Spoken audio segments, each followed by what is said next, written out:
The rise of a feminist spirituality movement focusing on female images of the divine since the early 70s would suggest that many women find goddess symbolism to be affirming. Large parts of this movement overlaps with contemporary paganism, which, with the development of the Pagan Studies discipline, is understood today as a legitimate world religion. The correlating parts of these spiritualities have been vastly influenced by two streams in feminist political thought, Radical and Cultural Feminism. In this presentation, derived from my MA thesis, I've chosen to display the results of my research by examining one case study, that of Susanna Budapest, probably the best known and most widely read Dianic witch living today. Dianic witchcraft is a particular form of neo-paganism which is named after the goddess Diana, who had a reputation for shunning men and preferring to consort only with women. Contrary to Gardnerian or Alexandrian witchcraft groups who worship both the goddess and the god, Dianic witches acknowledge only the goddess as a creative and independent force, not having to be triggered by the male god. Men are excluded from these groups and are barred from their teachings. It should not surprise us then that the Dianic tradition boasts a significantly higher proportion of lesbian and bisexual women, far greater than in most in the more traditional witchcraft currents. Susanna Budapest, better known as Z by her followers, was an Hungarian immigrant who came to the US in the wake of the Hungarian Revolution of 1956. Budapest's first Dianic witchcraft coven, the Susan B. Anthony Coven No. 1, was founded in December 1971. In 1976, the group published its first pamphlet, The Feminist Book of Light and Shadows. It was vastly expanded in 1980 as the Holy Book of Women's Mysteries, and being republished many times since. Her writing did not affect just a small circle of women, because during the 1980s Budapest became one of the pagan community's most popular spokespersons. The priestesses that she trained went on to form new circles and ordain other priestesses themselves. Many Dianic groups were formed at that time, basing themselves on her books. In order to understand how Budapest's thought was influenced by radical and cultural feminist thought, a short discussion on these ideologies is necessary. Radical feminism began its development in the US during the late 60s. Early radical feminists believed that women's oppression stems from the way in which concepts of gender are constructed by the universal rule of the male patriarchy. They tried to eliminate gender as an important social category and denied that the idea of opposed female and male nature and values. During the early 70s, radical feminism was flourishing, but according to some researchers, by 1973 it began to lose its dominance to the new tendency of cultural feminism and was totally eclipsed by it after 1975. Although cultural feminism developed from its radical predecessor, it deviated from it in several critical aspects. While radical feminists wanted to abolish the gender-based class system, cultural feminism was a countercultural effort to turn the male over female cultural preferences on its tip.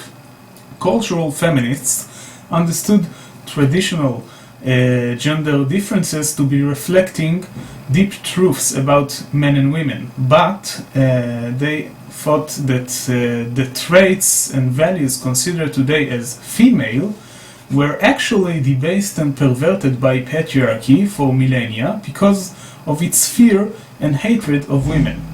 Cultural feminists focused on creating an alternative female consciousness and claimed that the fight against patriarchy will start when women will exercise what is male within them, moving to a space of their own, beyond male values and ideas.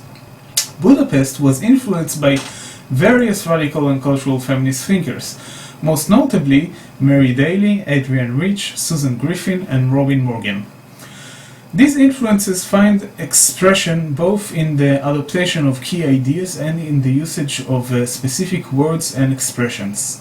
Barbara Chesser, who was one of the original members of the Susan B. Anthony Coven, claimed that it was originally formed as a study group for radical feminist scholarship.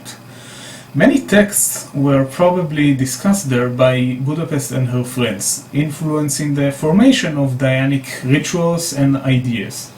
Due to our time limitation, it will be impossible to display all or even most of the ways in which the Budapest's thinking was influenced by these women, so I've chosen to focus only on Mary Daly's contribution to the formation of Budapest's Dianic ideology. Daly's first truly radical feminist book, named Beyond God the Father, was published in 1973. It represented her transformation from a Catholic feminist theologian hoping to reform Christianity into a radical feminist who decided that Christianity was beyond redemption, making going beyond God the Father the only solution. It would be impossible to presume when exactly did Budapest first read Daly's book, but an historian can track at least two incidents where exposure to Daly's ideas might have taken place. In her book, The Holy Book of Women's Mysteries, Budapest wrote of a round-table meeting with feminist theologians Carol Christ and Naomi Goldenberg during 1974 at Yale University's Divinity School. Carol Christ herself wrote that during that year she was reading Beyond God the Father intensively and arriving to the conclusion that the Christian symbol system forms a basis for a patriarchal society. I believe that it would not be far-fetched to assume that Christ shared her insights with Budapest at that meeting.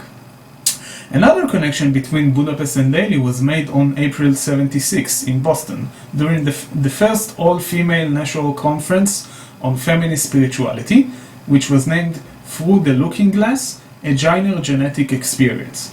Daly was one of the keynote speakers there, lecturing on what she termed the breakthrough from phallocracy to feminist time-space.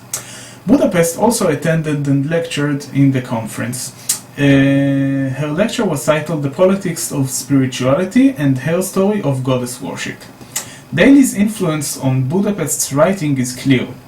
Like Daly, Budapest claimed during 1976 that the concept of a self-created male god who has no mother is totally unnatural, and its purpose is only to deny motherhood and to deny women. Although Budapest did not explicitly quote Daly in her 1976 pamphlet, her use of various concepts and ideas clearly shows that she was influenced by Daly's discourse. Like Daly, Budapest also attacked the Catholic Trinity as a reversal of the threefold goddess, Maiden, Mother, and Crone. The term reversal itself, in its radical feminist meaning, was coined by Daly. Budapest will also use this term several times within her future writings. Her concept of patriarchy's invention of sin and male values in order to instill guilt within women rests heavily on Daly's previous writing on the subject in her Beyond God the Father. Furthermore, Budapest's call to women to exorcise what she referred to as the patriarchal policemen from their minds in order to rid themselves of this guilt is a clear continuation down Daly's line of thinking. On top of that, Budapest clearly adopted Daly's argument on the significance of naming. A large part of Daly's contribution to radical feminist ideology manifested itself in her attitude towards language and through the new meanings she casted into existing words in the English language. Daly claimed that in the process of their oppression, women lost their ability to name themselves, the world, or the divine. She wrote that women must reclaim that power and that this action cannot be done using male words. Women, therefore, had to castrate male sexist and phallocentric languages, which were forced upon them by patriarchy. So, when Budapest writes the word heritage by splitting it down the middle to reveal the name of the goddess Hera, the context is immediately understood. This is even more evident in Budapest's much larger work, The Holy Book of Women's Mysteries, published in 1980. It is evident that by that time Budapest had read and adopted Daly's cultural feminist rhetoric, exemplified in her groundbreaking book Gynecology, which was published in 1978. In Gynecology, Daly created the concept spinning as part of her quest to reclaim the word spinster of its patriarchal use as a derogatory word. Budapest, in her turn, spoke of the love of the goddess as a way of making women spin healthier dreams, societies, relationships, and lives. She also adopted other keywords that were reclaimed in Daly's Gynecology, like crone and hag, using them as examples for patriarchy's fear of strong, independent women. Other key elements borrowed by Budapest from Daly are her criticism of patriarchal dualistic thinking, its separation of mind versus body, and the Abrahamic religion's concept of transcendentalism. Like Daly, Budapest understood the male value system as obsessed with death. Female energy, according to her, is a nurturing energy, inclusive and life-affirming, the life force on which men depend. This discourse is clearly adopted from Daly's concept of female energy as a biophilic one, contrasted by male parasitic death culture. In conclusion, I must add that a discussion on radical feminist and cultural feminist influences on the Budapest's work does not stop simply with Mary Daly. In my thesis, I also showed how Budapest adopted key concepts and ideas from other radical and cultural feminists. Just a few of them are her analysis of the act of rape, which was deeply influenced by the work of Kate Millett, Susan Griffin, and Susan Brown Miller. Her emphasis on women's ability to give birth and on the female body and its cycles owes a great deal to Adrienne Rich's book of Women Born, Motherhood as Experience and Institution. Her views on women's innate closeness to nature were influenced by Susan Griffin's book, Women as Nature, The Roaring Inside Her. And the list goes on. Furthermore, today I've only talked about the Budapest's work, but in my thesis I dealt with the entire rainbow of voices which reflected feminist spirituality movement during the 70s and 80s. I claim that scholars had both neglected and took for granted that said influence, and subsequently no research was made in order to look at the phenomena both at the micro and macro levels. Moreover, it has been claimed by some aging spiritual and second-wave feminists that young women in the movement today are not aware of or not finding themselves attracted to the radical and cultural feminist ideas that helped so much to shape the feminist spirituality movement during the 70s and 80s. This generational change, which is taking place during the last decade or so, makes researching the ideological origins of the feminist spirituality movement particularly important. Thank you.